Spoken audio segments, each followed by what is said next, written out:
I'm not going through your whole publication list and CV, but I'll just mention this book that many students will know. I suppose many students will watch this, at least at our university. So, and I'm using this book myself. I've been teaching a political ecology course since 2002, actually, and in 2004 this book came. So I started using it, and I've used it since. And it came in the third revised edition last year, I think. So the particular background to this conversation is that you in June 2018 came to Oslo to the Pollen conference. Pollen is the International Political Ecology Network. And in Oslo, we organized the second biannual Pollen conference, and you gave one of the keynotes that made a bit of a stir, or created some debate, I would say, where you talked about the political geography or political ecology of labor and energy, saying that labor is becoming increasingly scarce, at least in some parts of the world, while there is a surplus of energy still many places. And you compared then degrowth, which is this idea that we need a downscaling of production and consumption to adapt to planetary boundaries, with what you call socialist modernism. And you also say that there are some commonalities between these two perspectives, but that their approaches to technology and labor are very different.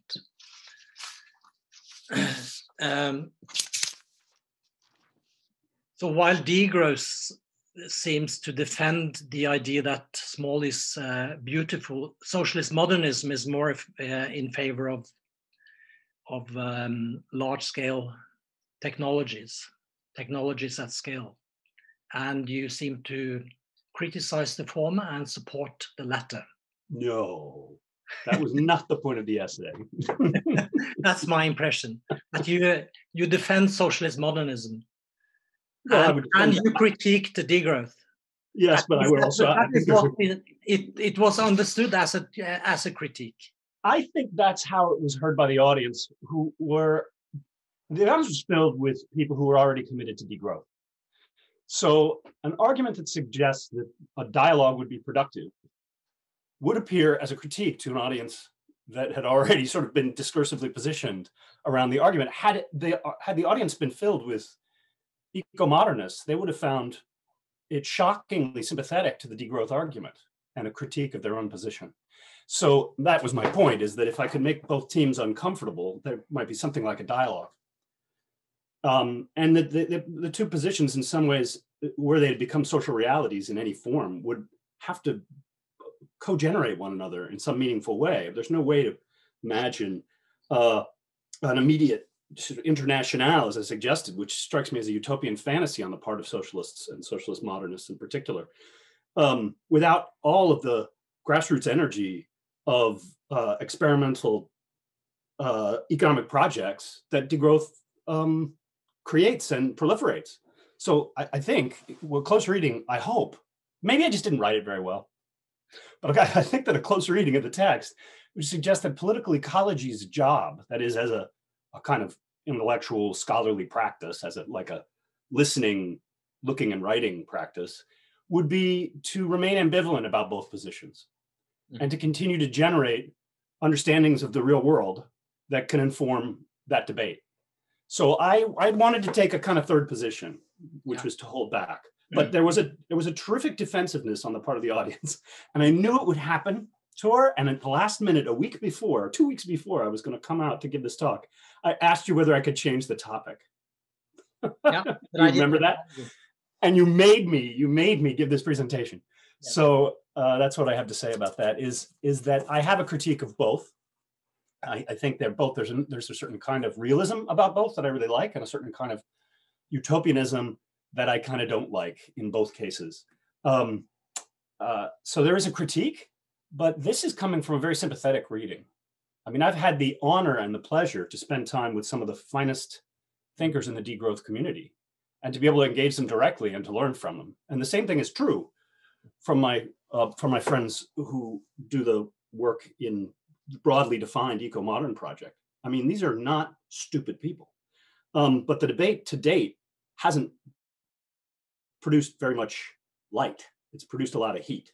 And that's because a lot of it happens on Twitter. So I'm looking forward to having a slower, more engaged dialogue. So your position is a middle position between modernism and degrowth, you would say? Well, it's a position that one might be right, but I don't know which one. And it seems like a dialogue that is not so built on critique, but is actually built on projects, ongoing projects in the world around us, would inform that. So I would take my position in a religious sense as agnostic, rather than defending one position or another. But I can't go rushing into a degrowth position when what I see around me and the opportunities that I see around me often are aggressively built around new technology. That's where the action's at, and that the efficiencies and scalar efficiencies that happen with that kind of thinking are laudable. And I find I don't want to lump some of the degrowth thinking in with sort of small world anarchism, but it smacks of that, and that strikes me as unproductive. Because empirically, the problems that we see in the world aren't problems of technology at scale, they're problems of capitalism, which both positions hold a critique of. Nobody wants to see genetic code for life owned proprietarily by capitalist firms. Who would want to see that? But that doesn't mean we shouldn't be tinkering with genes. I think we should. So there's a difference, right? So that I guess that's what I'm saying.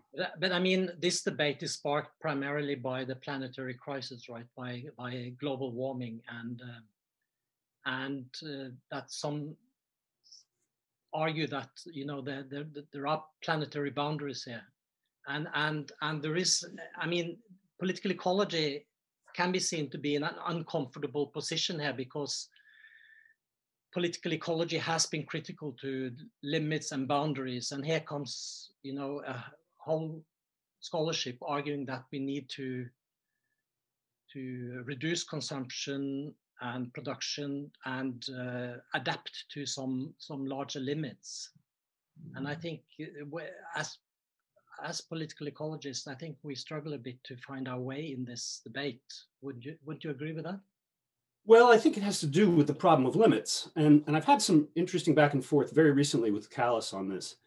And I think I understand better what the degrowth people are getting at when they suggest limits. But I think they share with political ecology a sense that there are no absolute limits, that kind of Malthusian position, where there's just too damn many people and we're used to too much stuff, is entirely a project of colonial capitalist imperialism. I mean, that's what it is, right? I mean, that those limits are not meaningful. And that doesn't mean that we're not crapping on the planet. I mean, you have to fix the production system so that it doesn't produce this vast pool of externalities, which are killing other species, frankly. I think people will be fine. So yeah, that's right. But Callis points out that, and this is his vision of degrowth, and there are others, that limits with a small l that we place upon ourselves to produce better effects in the world are what he's interested in. And if that's true, then that's fine. I believe in speed limits. I don't think people should go 150 miles an hour on the road. Why do I not think that? Because they'll run into other people and kill each other. So you set rules up that are about imposing limits on yourself. I believe that we should limit gun ownership in this country a lot. I believe in limits, but I don't believe, in fact, I think the planetary boundaries argument is highly problematic. And I'm not the only one with a critique of planetary boundaries. So it doesn't mean we don't have a global climate crisis. It means how are we going to go about getting it under control? You don't think there is any outer limits set by the atmosphere, for instance, in terms of how much climate gases it can take before there is a tipping point or whatever? A tipping point to what? Yeah, you'll produce an entirely different Earth. That's where we're headed. We're headed to 2 degrees minimally. We've already done it. So will the world end? Will everything die? I don't know. No. Okay. we're looking at 8 million species on the brink of extinction. See, that's what keeps me awake at night, right? And in part, that's driven by the climate crisis, but a lot of it is just that we destroyed the heck out of their habitat. So we need to impose limits on ourselves. Why would we impose limits? So again, as Callis would say, so that others may simply live. And here by others, I mean, other species. So that, in that sense, yes. But I think this argument about a grand tipping point and the end of the world is exactly the kind of dystopian language that the environmental community has been guilty of for way, way too long. Yeah, I mean, that's old school environmentalism of the worst bourgeois kind. But can we imagine sort of smaller tipping points, where ecosystems shift, where, from one state to another? It happens all the time. Yeah. So I mean, ecological novelty is all around us. What tipping points exist? You have the melting of the permafrost and... It's this tipping points thing that bothers me. It's this dynamic equilibrium state kinds of ball and cup thinking that actually is actually troubling to me. Are we capable of destroying ecosystems? We do it all the time. Of course we are. Of course we are. Are we capable of limiting ourselves so that we don't? Yes. Yes. Through the creative application, right, of human ingenuity, and through holding at bay the institutional forces of capitalism that incentivize the externalization of costs. Ecological economics 101. This is an externalities problem, an unregulated externalities problem that we need to regulate. Yeah, but the main point, I suppose, or one of the main points of the degrowth movement is that economic growth cannot continue forever in a finite planet. So there needs to be some checks on production and consumption. To me, the degrowth movement is more an agenda for debate rather than a blueprint for development. But still, I think if we are, transforming, going towards a sustainable transformation, there needs to be some.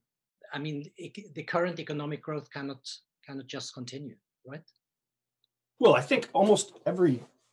I'm a structuralist, so I understand that almost every change that we look at in the course of history, including the kind of change that the degrowth people are trying to foster with bicycle co-ops, is actually predicated by much vaster upheavals in technology, economy, and politics. I mean, the Malthusians argued for years that the poor brown people were going to eat us out of house and home. And we pushed back and we said, shut up. What are you, crazy? You're imperialists. But they held to that argument. And the crazy thing is, of course, population growth is about to end. All by itself. Not by sterilizing people in camps. Yeah. Right? Not by setting draconian limits on what women's bodies, who should control them. It ended because of opportunities and possibilities, people's aspirations. People don't want to have 8 kids. They're not agrarian laborers anymore. That's the point, is that change happened. The change that all the Malthusians were calling for. But it didn't happen through some kind of draconian limitations. It came through a total change in the global structure of agro-industry. And the same change is happening right now. This is my point. A change is happening that nobody's watching. Population is going to end. Labor is becoming scarce. Energy is incredibly abundant. Now, there's a fork in the road around that. And that's big. That's like long durée transformation. And what happens in the next 40 years is going to tell us how this turns out. If things degrow in some places, it will be because of those forces, not because a bunch of academics told people they can't have a VCR. What a VCR, this is terrible. Nobody knows what a VCR is. A DVD player. But growth happens in 2 ways, right? You have a population growth, so I agree with you on that, what you say about population growth. But there is also, I mean, the main problem discussed in degrowth is economic growth, isn't it? Yeah, the problem is a form of economic growth in capitalism, which is predicated, that growth is predicated, that accumulation requires externalization of costs, either the exploitation of labor or the exploitation of nature. It's O'Connor. There's no question. You've got to stop capitalism or rein it in. That we all agree on. The socialist moderns agree on it. It's these side arguments, which are about nuclear power, for example, and genetically modified crops. So for a degrowther, those are immediately suspect because why? Because they what they hear is, well, that's not solving the problem. It's just deferring. It's a techno fix. And for the socialist moderns, it's a super pragmatic way of transitioning the economy to a post-climate catastrophe. I mean, people are shutting down nuclear power plants in the US and the environmental community is howling. It's a religion, right? And what is it getting replaced with? Not even gas. In some cases, it's getting replaced with coal. Take a look at Germany. So why do you take tools off the table? Because you're scared of them. And I believe in leaving on the tools on the table. So nuclear power is a good thing. Oh, yeah. I mean, it's not the solution to all our problems, but I can tell you this, there's no reason to take perfectly reasonable operating current reactors offline just to replace them with coal. I mean, if this is a climate emergency, it's an emergency. I'm told it's an emergency. We have to do everything we can, but don't do that. Oh, and don't do that. No, that kind of piety is not one it's not one we can afford. So anyway, what do we know about next generation nuclear reactors? I'm not a nuclear scientist, but I work with them. I do. I work with nuclear engineers on this campus. These are smart people. They're worried about the Earth. And they're working on the next generation of reactors that's going to eat the waste of the previous. Why would you stop them from doing that? Because it's a solution at scale. There's something wrong with it ideologically for certain observers. And that's where I draw the line. So what's your perspective on decoupling? I mean, it sounds like you see nuclear power as one way of achieving decoupling between economic growth and the sort of carbon footprint or environmental footprint. Well, why would you, if you wanted to take a middle position, I'm not sure I have a middle position, but if you wanted to take a middle position, you would say, we're going to have to limit certain kinds of economic activity, but not all of it, and some of it in a targeted way, where there's clear gains and very few losses in terms of quality of life. And at the same time, you would admit to yourself, where you can actually get relative decoupling efficiently, why wouldn't you? We do it all the time. We don't burn whale oil anymore, right? Absolute decoupling is another kind of question. It seems to me that this problem is really just about moving things around. You move costs around. That's how capitalism works. And so if you think about solar power as this magical decoupling source, because all the power comes from the sun and it's free, it's just not free. There's no such thing as a free lunch, right? Where do all the rare earth materials come from in those panels? Where do the panels go after they die? What does a life cycle assessment of that energy looks like? That's where I'm sympathetic to the degrowthers. They admit that there are costs. There are always costs. Yeah. And the question is, who has to pay them? And can they be spread around equally? And can we make democratic decisions about what things we choose to pursue and what things we choose not to pursue?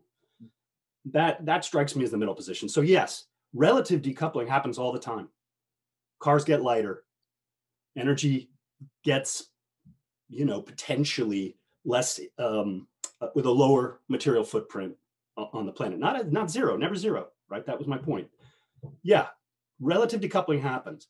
Relative degrowth probably happens too. When you can replace a whole suite of industrialized processes with something simpler, and it doesn't cost you anything, or it costs you very little, and that's what you want to do, then you should do it. Those experiments are reasonable. So I just don't, that seems to me to be where the dialogue would be at. It would be in practical projects of development. Accra cannot be powered by solar panels on people's roofs. The industrialization in Ghana that is going to lift people out of poverty, it's happening right now, whether people like it or not, is going to need energy at scale of some kind or another. I don't know if that means nuclear power, but we all know there's a cost.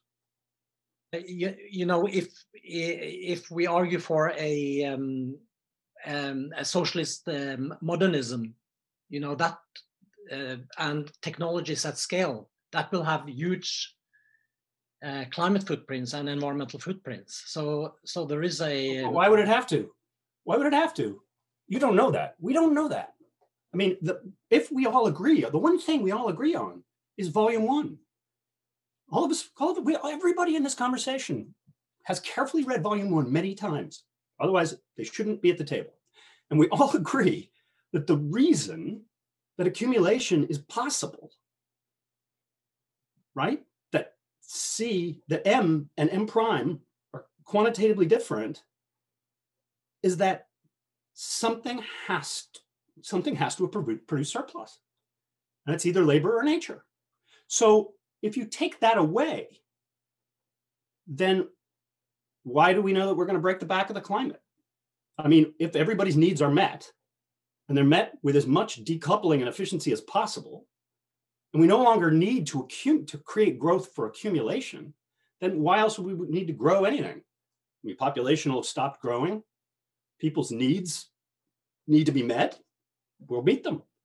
That doesn't have to break the climate, but it's going to take innovation. It's going to take technology. It's going to take technology at scale, at least in part. The answer is to get rid of capitalism. Well, I think this is where you got to get more practical. So in the interim, I think the experiments that the degrowthers are talking about really are non-capitalist class experiments in the Gibson-Grahamian sense. And therefore, they are totally laudable because they are the non-capitalisms that are all around us right now, which is why I really like that project. Degrowth is about ingenuity and experimentation with a social economic model, typically not at scale, typically at a scale that is convivial in the language of the degrowthers. So it's happening all around us. I mean, I'm a big supporter of Julie Graham's project that there are non-capitalisms everywhere, and we need to celebrate them and work on them. In the meantime, here's the other problem. We've got to get rid of coal. And if waiting for the end of capitalism is what's required to get rid of coal, we're in a lot of trouble. But look at what's happened. Coal's disappearing from the, we have American politicians who are desperately trying to get coal production up because it's naturally dying. It's dying in the face of renewables. It's dying in the face of even of nuclear power. It's dying in the face, depends on where you are geographically in the US. It's a very diverse energy portfolio. Coal's dying. So, the question is, how do we make the transitions that we're seeing, the energy transitions that we're seeing, democratic? And I see socialism as the model for a democratic economy. Yep. So do a lot of Americans. I know it's hard to believe with the events of the last few weeks in this country, but people are talking about socialism. People, average working people, voting for socialists. So, I don't know, could revive the unions. There's a lot of very practical things we could do. And I bet once we start talking about practical things, I think the big arguments that are quite vague and they have to be handled in a few hundred characters on Twitter will fall away. Mm-hmm. Because what we're talking about is a transition, a kind of economic transition of communities and of larger policies. Polities, T-I-E-S.